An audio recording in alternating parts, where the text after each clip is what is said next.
The soldiers came with machine guns, but the enemy did not stand and fight.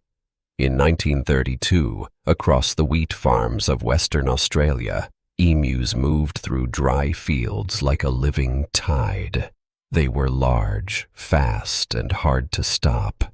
The army fired thousands of rounds. The crops still suffered. The strange war ended not with victory, but with the government sending the soldiers home. The real story behind the joke began with human pain.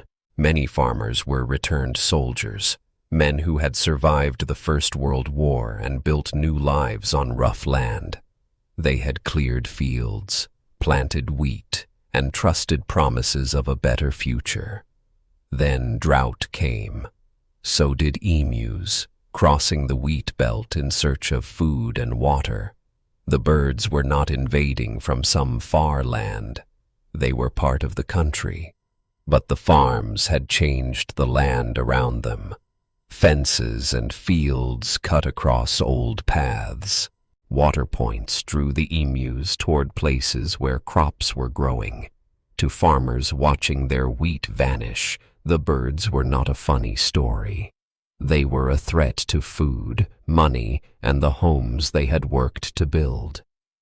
By the middle of 1932, the pressure reached Canberra. Farmers asked for help. The government had a simple answer: use soldiers and guns. The plan sounded strong on paper.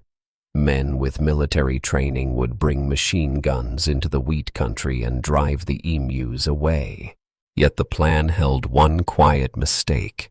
It treated a wide, moving land like a battlefield with clear lines. Major G.P.W. Meredith led the operation.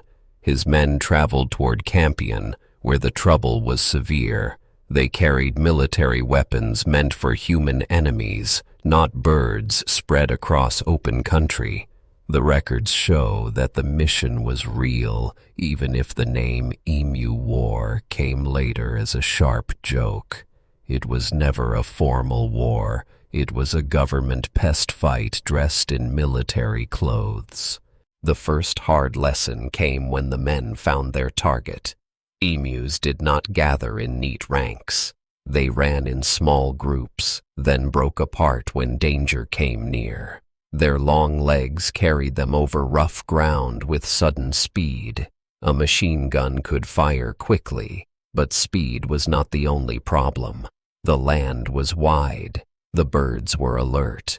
A mist burst of fire changed almost nothing. At one water point, the soldiers tried to use the birds' need for water against them. The idea was plain: wait where emus gathered, then fire. But the weapon jammed, and the chance slipped away. This detail comes from the accounts of the operation, and it matters because failure was not caused by one foolish act. Dust, distance, poor aim, broken plans, and moving animals joined together. The men also faced a cruel choice.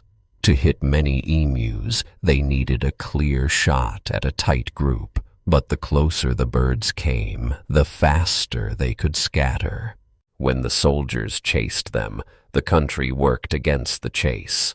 A farm fence, a rise in the ground, or a sudden turn could break the line of fire. Military skill could not easily replace knowledge of the land. Back on the farms, the cost was counted in damaged wheat. A field did not need to be destroyed completely to ruin a family's hope. Each broken stalk meant less grain. Each lost part of the crop pressed harder on men already carrying debt, drought, and the weight of starting again. The farmers had asked the state for protection. Instead, they watched an expensive plan struggle in plain sight. The army did fire thousands of rounds, but the birds kept moving. That fact became the heart of the embarrassment. Weapons built to create force across a battlefield were being used against animals that could vanish across the horizon. The more the operation continued, the clearer the mismatch became. The guns were powerful. The problem was not. The official story could not hide the result. Reports from soldiers and farmers, along with debate in the Australian Parliament, showed that the campaign had not solved the crop problem. Exact accounts of damage and success could differ, and later retellings made the event even more comic. But the main fact is firm. The military effort was judged a failure and was ended. For Major Meredith, this was more than a strange page in history. His men had been sent to do a job their tools were poorly suited to do. They had to return without giving farmers the answer they had been promised. The shame did not belong to one soldier alone. It belonged to a chain of choices made far from the dry fields. The farmers were trapped between two worlds. Their farms were part of a national plan to grow wheat, yet the land remained shaped by animals, weather, and distance. Government leaders wanted the farms to succeed. They also faced public anger when crops failed. Sending the army gave the crisis a quick shape. It created action that could be seen. It did not create a lasting solution. The Emus, of course, had no part in the debate. They did not understand parliament, military orders, or the pride tied to a machine gun. They followed food and water. That does not erase the farmers' suffering. It makes the conflict harder to divide into heroes and villains. People were trying to survive a harsh system, while the animals were surviving the changes made to their home. When the soldiers left, the problem remained. The government turned toward bounty payments, offering money for emu kills instead of sending troops. A bounty is a reward paid for removing a wanted animal or person. This method placed the work in local hands. It was less dramatic than a military campaign, but it fit the wide land better. The change also admitted what the guns had failed to do. The lasting tale often shrinks the event into one perfect image: brave soldiers, giant birds, and a ridiculous defeat. That image is not wholly false, but it leaves out the dry wells, ruined crops, and returned soldiers who needed their farms to work. It also hides the limits of the records. Later stories may sharpen details for humor, while the plain reports show a messier truth. The campaign did not fail because emus were clever generals. That is a later joke, not a historical finding. It failed because officials chose a military answer for an environmental and farming crisis. They knew too little about the land, the birds, and the way the animals moved. They also faced political pressure to act fast. Fast action can feel like strength, even when it solves nothing. There is a dark lesson in that mistake. A machine gun offers certainty to the person holding it. It promises that enough force can end a problem, but force cannot make a dry season wet. It cannot rebuild a crop. It cannot turn scattered ground into a clear battlefield.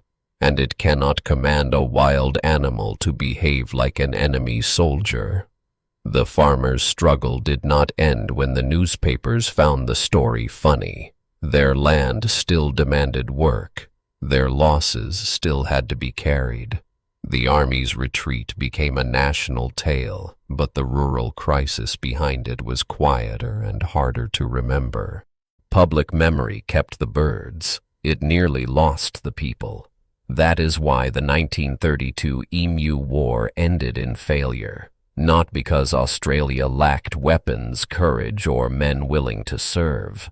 The failure came from a wrong idea about control. Officials saw emus crossing wheat farms and imagined a target. The land held something else: a moving life, a damaged economy, and families caught between nature and promises made by government. In the midnight version of the story, the Emus win. But the deeper truth is less simple and more human. No one truly won at Campion. The soldiers went home. The birds kept searching for food. The farmers remained with their fields and their fears. The guns had spoken loudly, yet the land gave the final answer. Power without understanding is only noise. If you want to uncover more forgotten history, subscribe for new stories every week.